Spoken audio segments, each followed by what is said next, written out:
On March 14th, Dylan Parker lost his AirPods Pro at the gym. What happened next would turn into a 6-month nightmare that made him question everything he thought he knew about his own life. Because when he opened Find My that night, they were moving. At 11:47 p.m., through his own neighborhood, Dylan was a creature of habit. Every Monday, Wednesday, and Friday at 6 a.m., he would hit Planet Fitness on Riverside Drive in Manhattan. Same locker, same routine, same playlist pumping through his AirPods Pro, the ones he had saved up 3 months to buy. March 14th started like any other morning. Bench press, deadlifts, that burning sensation in his muscles that told him he was alive. But when he reached into his gym bag at 7:23 a.m., his heart dropped. The AirPods case was gone. Dylan tore through that locker room like a man possessed. He checked every bench, every corner, even the shower drains. The front desk staff knew him by name, and they helped him search for 40 minutes. Security footage showed nothing useful, just blurry shapes moving through the locker room. His AirPods had simply vanished into thin air. Most people would have given up right there, written it off as bad luck. But Dylan remembered something. Find My, the app that tracks Apple devices. He pulled out his iPhone with trembling fingers and opened it. There they were, 2 little green dots on the map. His AirPods, still at the gym, still in the building. Relief washed over him like cold water. He ran back inside and showed the map to the manager. The location pin was pulsing right there in the locker room area, but when they searched again, nothing. The AirPods were gone. Then Dylan watched something that made his blood run cold.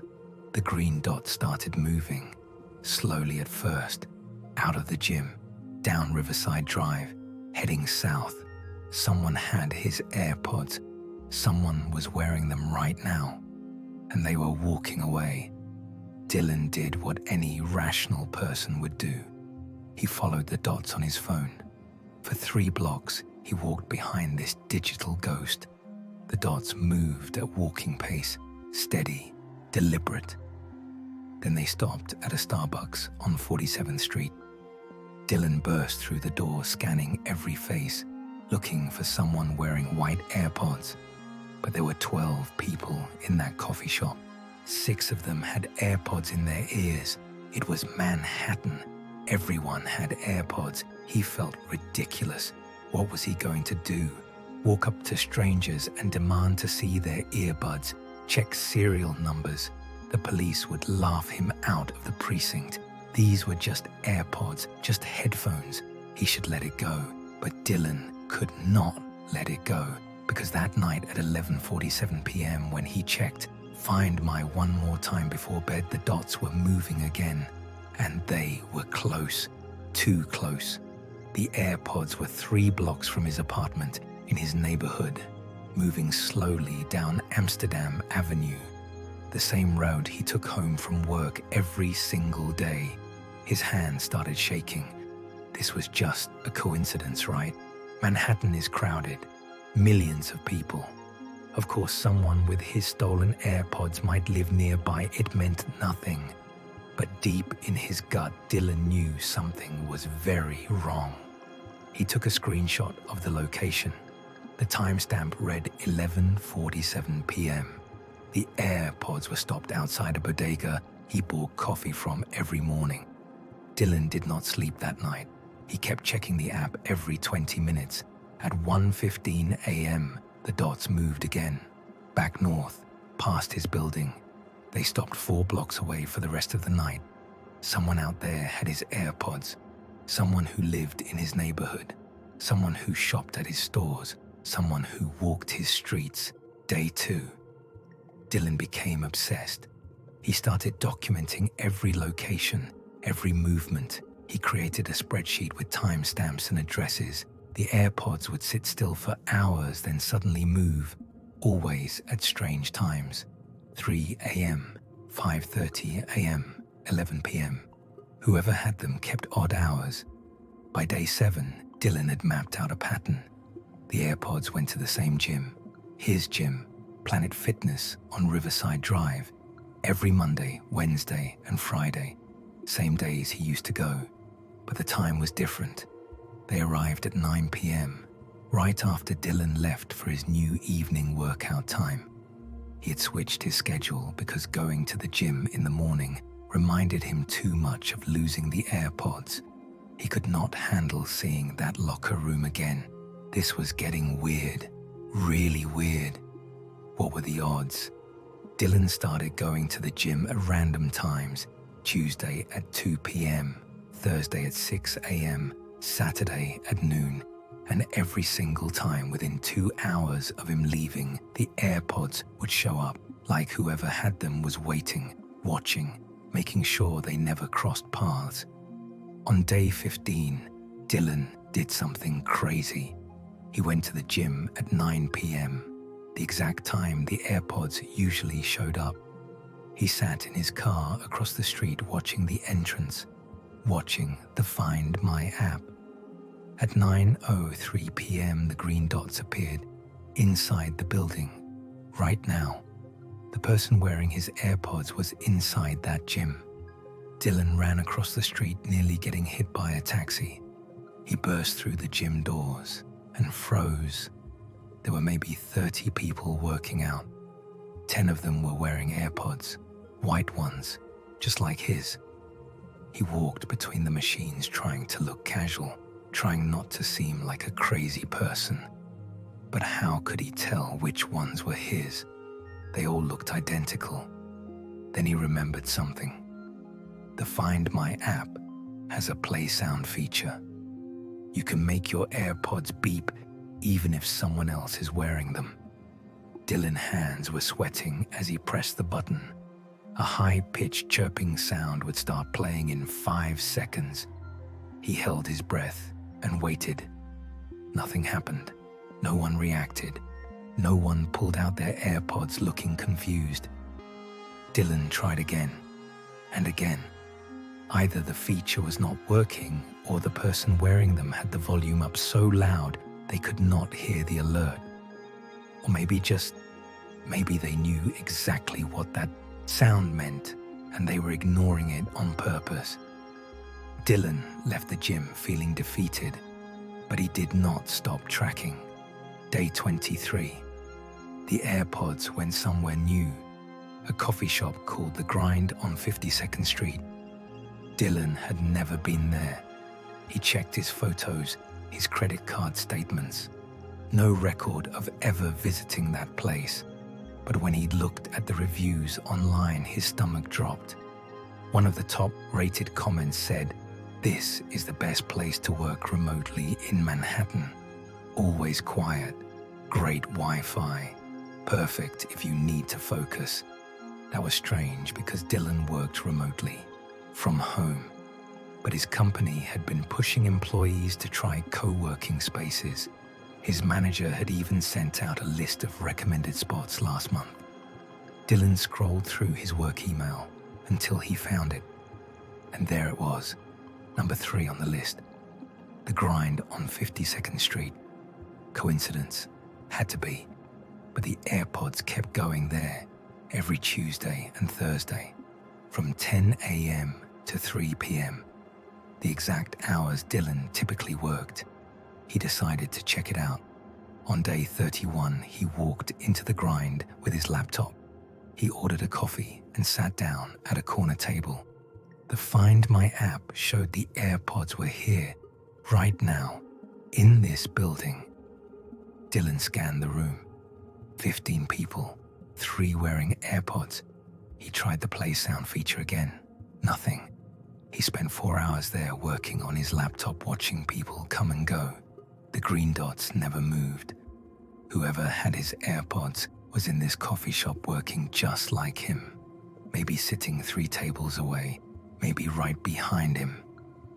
That night, Dylan could not stop thinking about it.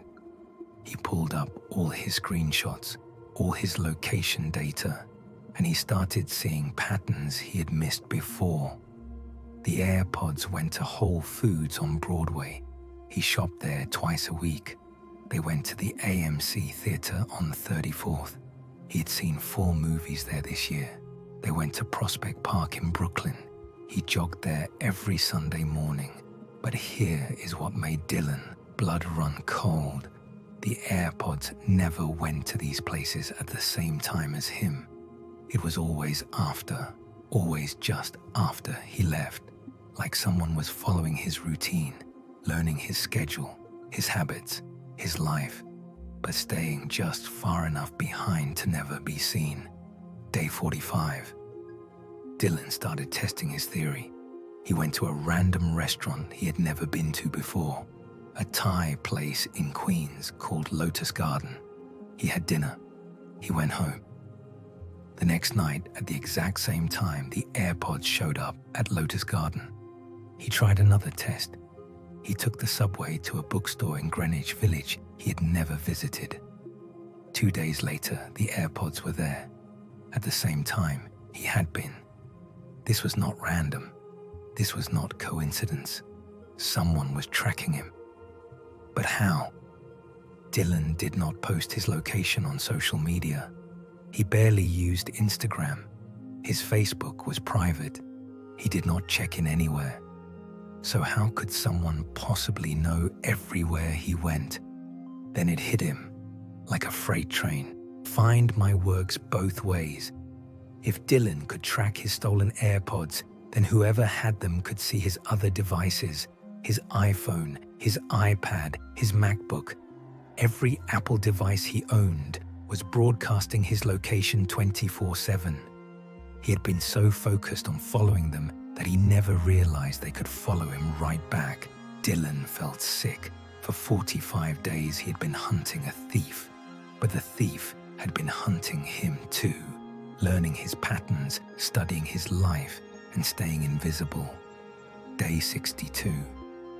The AirPods stopped moving. For 3 whole days they stayed in one location, an apartment building on West 73rd Street.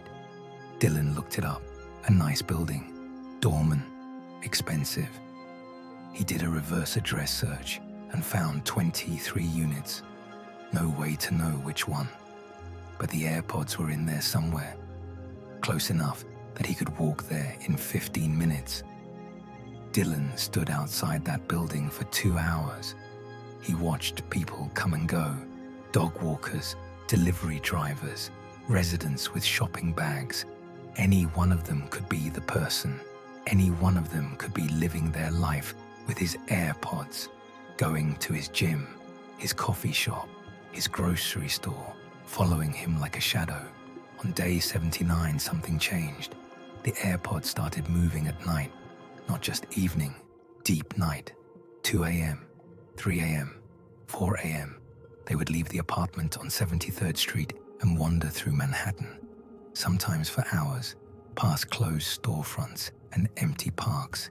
And twice the AirPods stopped outside Dylan building, not in front, not at the door, but across the street, in the shadows, just sitting there for 20 minutes. Then they would move on. Dylan stopped sleeping. He would lie awake staring at the Find My app, watching the green dots circle his neighborhood like a shark. He bought blackout curtains. He stopped posting anything online. He changed his workout times again. Random days, random hours, but it did not matter. Within a week, the AirPods adjusted. They were always there, always just out of sight, always watching. Day 103. Dylan saw him. Maybe. Probably. He was leaving the gym at 7 p.m. when he passed a man in the lobby. Average height, dark hoodie, white AirPods in his ears. They made eye contact for just a second, and the man smiled. Not a friendly smile, something else. Something that made Dylan's spine freeze. He wanted to say something, wanted to grab the man and check the serial numbers, but what if he was wrong? What if these were not his AirPods? He would look insane. Dylan let him walk away, but he ran to his car and checked Find My with shaking hands. The green dots were moving, out of the gym, down Riverside Drive, following the exact path the man in the hoodie had taken. It was him. It had to be him. After 103 days, Dylan finally knew what the person looked like, but knowing made everything worse because now Dylan saw him everywhere, or thought he did. A man in a dark hoodie at the grocery store. Was that him? Someone with white AirPods at the coffee shop? Could it be? Dylan could not tell anymore. The face was burned into his memory, but also somehow completely forgettable. Average, ordinary, the kind of face you would pass 1,000 times and never remember. Day 137. Dylan's girlfriend Sarah told him he needed to let it go. They are just headphones, she said. You are becoming obsessed. You are not sleeping. You are not eating. This is not healthy. But how could he explain? How could he make her understand that this was not about AirPods anymore? This was about someone who had stolen 6 months of his peace, someone who knew where he lived, where he worked, where he shopped, someone who had studied him like a science project. That night, Dylan made a decision. He was going to end this. He opened Find My and saw the green dots were at the apartment on West 73rd Street. He grabbed his keys and drove there. He did not have a plan. He just knew he could not live like this anymore. The fear, the paranoia, the constant looking over his shoulder. It had to stop. Dylan stood outside the building at 11 p.m. The doorman was inside reading a newspaper. The street was empty. Dylan did not know what to do. He could not just walk in, could not knock on random doors asking about AirPods. He felt helpless, trapped. The green dots mocked him from his phone screen. So close, right there, just past that glass door, but completely unreachable. Then the building door opened, and the man in the dark hoodie walked out, white AirPods in his ears, same face, same smile. He looked right at Dylan, and this time, he did not look away. He stopped on the sidewalk 3 feet away and pulled out his phone. He tapped the screen a few times, and Dylan, phone buzzed. A notification from Find My. Someone had shared their location with him. Dylan opened the app with trembling hands. There was a new green dot, a different device, not his AirPods, an iPhone, and attached to it was a name, Dylan Parker. The man was sharing Dylan's own location back to him, showing him that he knew, that he had always known, that this whole time while Dylan had been tracking the AirPods, this man had been tracking Dylan. The hunter had become the hunted, and the hunted had known all along. The man smiled again. Then he put his AirPods back in his ears, turned around, and walked away. Dylan stood frozen on the sidewalk. His hands were shaking so hard he almost dropped his phone. The notification was still there, glowing on his screen. His own name, his own location, shared by a stranger. Dylan ran. He did not know where. He just ran. Back to his car, back to his apartment. He locked every door, every window. He turned off Find My. He turned off location services. He powered down every Apple device he owned. But the damage was done. For 6 months, someone had been watching him, learning him, following him. And now Dylan knew the truth. He had never been the one in control. He had never been tracking anyone. He had been led, guided, played like a puppet on strings. Day 149. Dylan moved out of his apartment. He broke his lease, packed everything in 2 days. Sarah thought he was having a breakdown. Maybe he was, but he could not stay in that place anymore, knowing someone had stood outside his window at 3 a.m., knowing someone had mapped his entire life. He moved to Brooklyn, a different neighborhood, different gym, different grocery store, different everything. For 2 weeks, the AirPod stayed at the building on West 73rd Street. Dylan checked every day, still there, not moving, like the man was waiting, giving him time, letting him run. Then on day 163, the green dots moved out of Manhattan, across the bridge, into Brooklyn. And they stopped 4 blocks from Dylan's new apartment. Dylan Parker deleted Find My that night. He threw away his iPhone. He bought a cheap Android phone with cash, no Apple ID, no location tracking, no way for anyone to find him. The AirPods Pro he lost at the gym on March 14th are still out there somewhere, still showing up on the Find My network, still moving through the city. But Dylan will never look at that map again, because some things, once you see them, you cannot unsee. Some patterns, once you recognize them, you cannot ignore. And some people, once they decide to watch, you will never stop. The man in the dark hoodie still has those AirPods. Dylan knows this, and somewhere in the back of his mind, he knows the man is still out there, still listening, still watching, still following. But as long as Dylan does not look, as long as he does not check the app, as long as he pretends not to know, then maybe he can convince himself he is free. But every time Dylan sees someone wearing white AirPods on the subway, every time he passes a man in a dark hoodie on the street, every time his new phone buzzes with a notification, his heart stops, just for a second. And he wonders, is it him? Did he find me?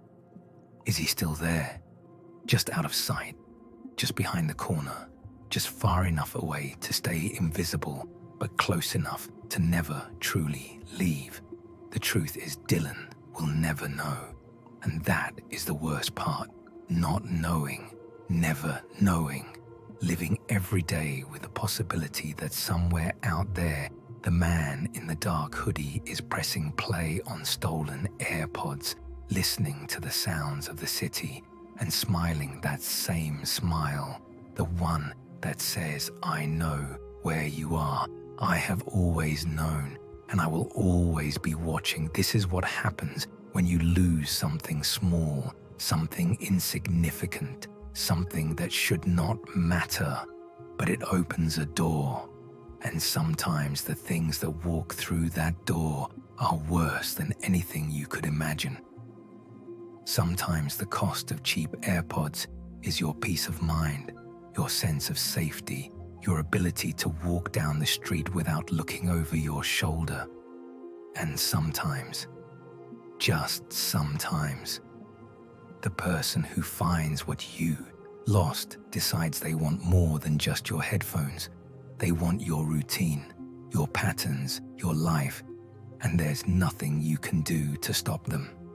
Dylan Parker lost his AirPods Pro on March 14th, but what he really lost that day was something far more valuable, something you cannot buy on Amazon or replace at the Apple Store.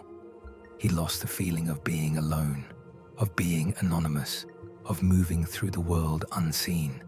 Now he knows the truth, that everyone eventually learns in this hyper-connected digital age. You are never really alone. Someone is always watching, always listening, always one step behind. And the most terrifying part, they might be wearing your AirPods while they do it.